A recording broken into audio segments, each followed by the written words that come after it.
Kalau di konteks kita pendidikan, kelasnya lebih dari 2. Nah, itu sederhananya. Jadi kalau subjek penelitiannya atau sampelnya lebih dari 2 kelompok. Jadi kalau misalkan kalian meneliti seangkatan ini, terus saya pakai kelas A, B, C, D, karena 4 kelas, itu pasti menggunakan ANOVA. Ya. Selanjutnya, menjelaskan logika uji hipotesis. Uji hipotesisnya sama, sebetulnya ya sama, uji T namanya, tapi uji T berlanjut. Jadi sebetulnya kan kalau kita membandingkan ANOVA, secara logika kalau ada 3 kelas ya, misalkan ada A, B, C, berarti kita kan membandingkan berapa kali? Kalau kita kelasnya ada 3, kita membandingkan berapa kali? 3. A dengan B, B dengan C, A dengan C. Nah, jadi kan berulang ya. Kita melakukan uji T tapi 3 kali. Makanya muncul ada analisis varians. Ya. Karena namanya analisis varians, rumus yang digunakan adalah varians. Ya, makanya kan namanya juga analisis of varians. Sehingga varians, rumus dasarnya ya. Rumus dasarnya adalah varians. Yang ketiga, melakukan uji ANOVA dengan berpedoman pada 5 langkah. Ya, 5 langkah yang saya gunakan ya, sebetulnya kemarin sempat kita gunakan ya, seperti biasa merumuskan masalah, terus membuat hipotesis, terus analisis, terus sampai nanti kesimpulan ya. Atau uji 2 sampel ya, misalnya ada pria dan wanita gitu ya. Misalkan kita membandingkannya dalam pendapatan, kan kita menghitungnya dibandingkan saja gitu ya. Sedangkan kalau kita misalkan ada 3 kelompok ya, kita seperti logikanya tidak bisa langsung kita bandingkan satu-satu gitu, karena kalau satu-satu ya langkahnya terlalu lama gitu, sehingga muncul lagi.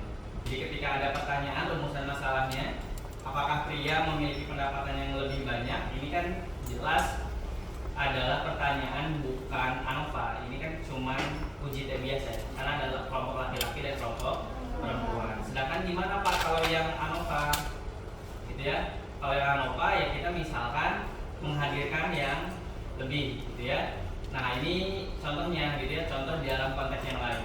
Jadi misalkan ada kita ingin melakukan uji ANOVA karena bukan 2 sampel gitu ya. Misalkan di sini saya mempunyai agama gitu ya, kan agama di Indonesia ada yang diakui ada 6 ya. Misalkan kita ingin melihat sebetulnya mana yang lebih taat gitu ya, kita membandingkan secara sampel, tapi seperti itu agak riskan untuk diteliti gitu ya. Terus kita mau membandingkan antara satu agama dengan agama lain, boleh, tapi ya hati-hati ya kalau agama. Yang jelas itu kan contoh yang paling gampang tuh itu gitu ya. Terus ini secara rumus, jadi secara rumus ada yang disebut within variance, ada between variance. Nah, yang dibandingkan karena variance itu lanjutannya adalah homogen.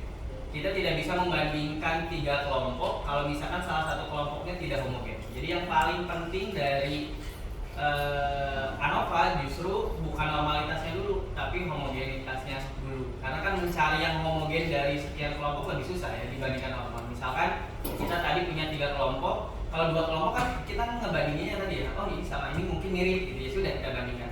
Tapi kalau mencari 3 yang mirip, ya kayak kita misalkan sama Allah dibilang kalau kita miripnya ada 7 orang yang mirip kita cari 7-7-nya kan belum tentu langsung dapat gitu ya. Lebih agak susah mencari yang homogen seperti itu. Sehingga rumus yang digunakan ada disebut dengan within variance, ada between variance. Seperti biasa rumus cukup kalian tahu aja, ini rumusnya dasarnya aja. Jadi kalau ditanya ANOVA itu apa?